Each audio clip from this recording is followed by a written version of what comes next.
The issues that we've been dealing with in the last year stems from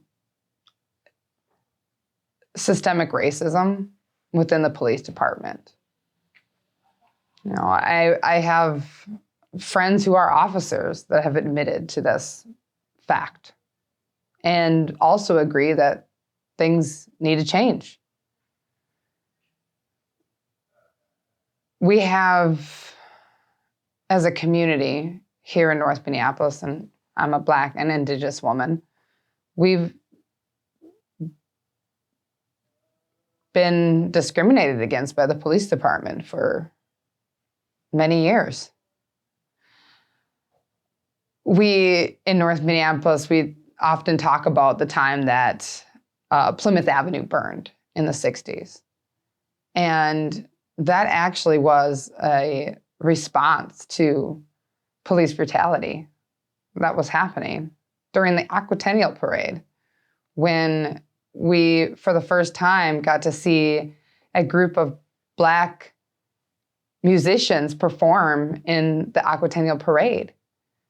And after that, the crowd was abused by the police, which overflowed into our community. And we ended up with another situation where our community burned down.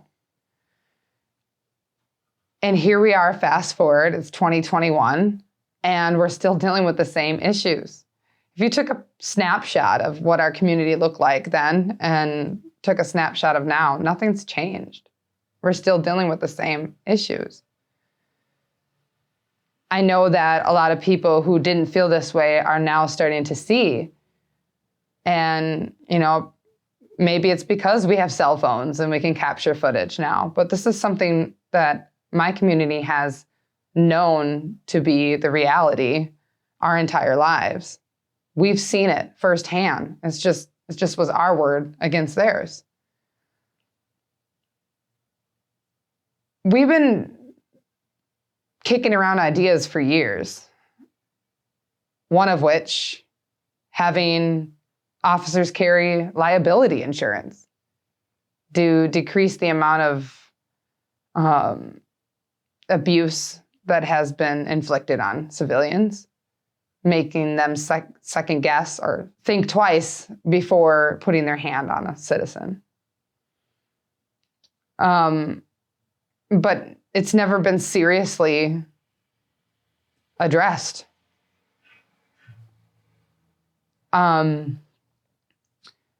The fact that we don't have an elected board of citizens that can review complaints on officers, that can be a part of discipline process, or even a part of interviewing an applicant for the police department. Why don't we have something like that set in place? We have a group, a department that is supposed to maintain peace, but also dealing with everybody at the worst all the time. But they're meant to serve our community. Then why are community members not a part of the process?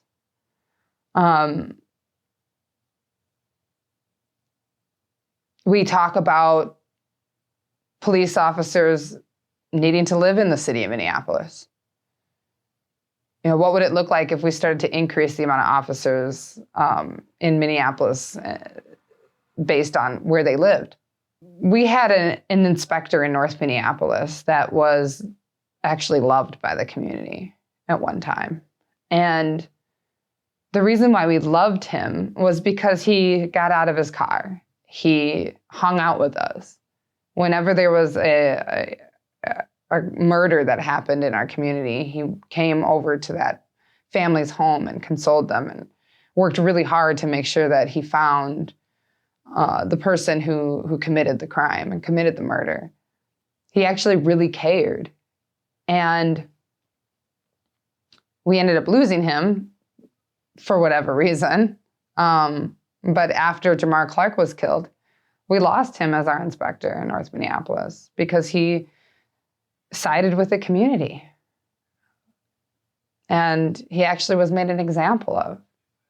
And I think that's sad. I really think that's really sad that we wouldn't want to uplift an officer for having a relationship with the people that they're supposed to be serving. At the end of the day, we're all sharing the same community. We're all wanting the same things. We want peace.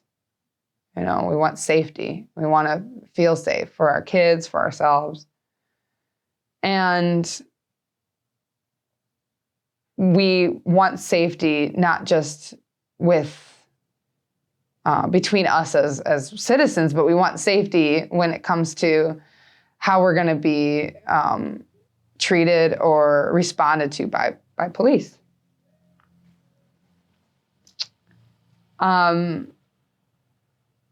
It's really interesting. There's been times where I have called 911, and there was one time in particular that I called 911 because there was a man that was overdosing in the park.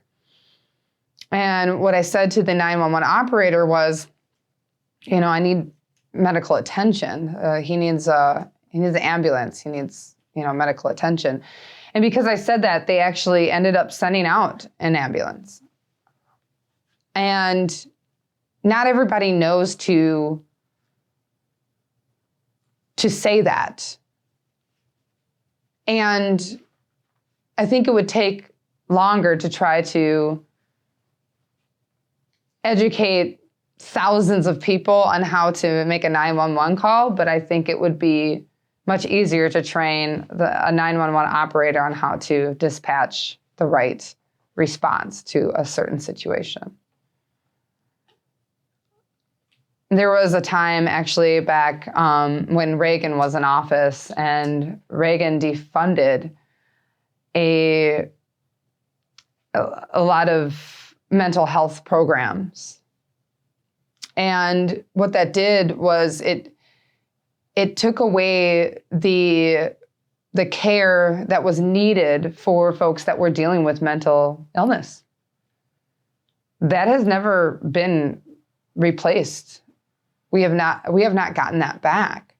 And so, when you fast forward to today, you've got a lot of people that are hurting and are misunderstood and are dealing with severe mental health issues, and they don't have the housing and the shelter that they need and the therapy that they need and the programs and resources that they need.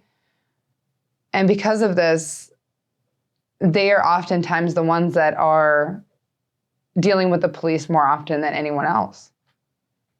And what would it look like if we started to bring back funding for the misunderstood, for the community that had their resources taken from them so long ago?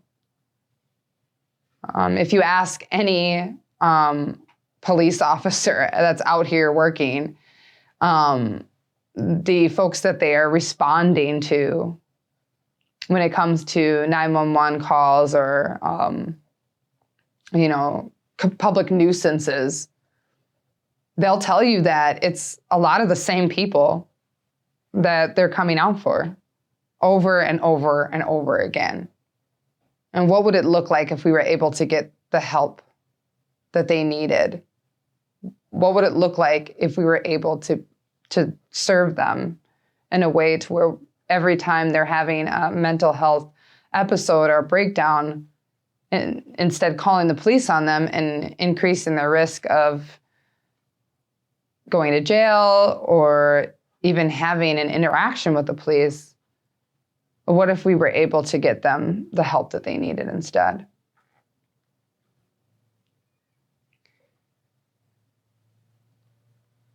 What I propose is a massive regeneracy of the police department. And, a lot of people are on one side saying, defund, dismantle. We got another group saying, reform. We've got some folks that don't think there's a problem. And, I choose to use the word regeneracy. Reform does mean to change something or to make something better. And dismantle or abolish means to get rid of it completely. I know a lot of young men and women in Minneapolis that would actually serve our community very well as officers and have a wonderful relationship with people in their community and have led in a very compassionate and caring way, and have voiced to me in the past that they would have become an officer, but if it weren't for the negative run-ins with the police in the past, they probably would have gone in that direction. But because of the way that the culture is in the police department, they don't feel that they would like to be a part of something like that. So, we have folks that are saying, we need more police. We need more police because we are, below what the city charter, says that we must have. And in a way, I agree with them. However, I also do not agree with adding more to a system that is not working. We have to fix it, but it's going to take time and it's going to take a lot of work. And we have to be willing to work, but at the same time, we cannot allow for this to be decided by just those in power. And we need to make sure that the community that is paying the taxes for this system to be in place, that is expecting a certain level of service for themselves and their community, to not be able to be a part of this process. We need to make sure that everybody has the ability to be a part of making sure that this new department that we're talking about serves us in a way to where we know that moving forward, we're not going to end up repeating what has been allowed to go on for so long. A lot of people are talking about the union. And I will say that, the union has actually played a big role in all of this. The union has a responsibility to its members to protect the members and to look out for their best interest, especially when it comes to their employment and maintaining their employment. A lot of times we've seen officers be able to behave in a manner that is abusive and destructive to our community, and then they are allowed to return back to work. I've heard these numbers, like over 3,000 complaints in the last year, and only 13 of them actually being really, truly addressed. There's a problem with that. A lot of it has to do with the fact that we only have one union in the first place. Why do we have one union covering all our officers? Why do we have one union that is overseeing lieutenants, chiefs, and inspectors the same as regular officers? We have to create a separation. We can't allow for supervisors to be able to bargain at the same level as regular officers, because when that happens, then you've got supervisors that are hiding things and covering things up because they don't want to be impacted negatively by correcting the actions of an officer. And that's not okay. Once I get elected onto city council, I can promise you that I'm not going to be reactive when it comes to this issue. I'm going to be proactive. As a Black woman, as an Indigenous woman here in North Minneapolis who has had to deal with police brutality within my family and even myself, I know that the changes need to happen. I also know, as somebody who is living in North Minneapolis and is dealing with crime on an exponential rate, more than I've seen in my life, that we do need to have a safety department. So what I can promise to you is that I'm going to listen to every single person, and we're going to get this done together. But at the end of the day, it's going to be something that we never imagined. And we are going to be the model for the rest of the country.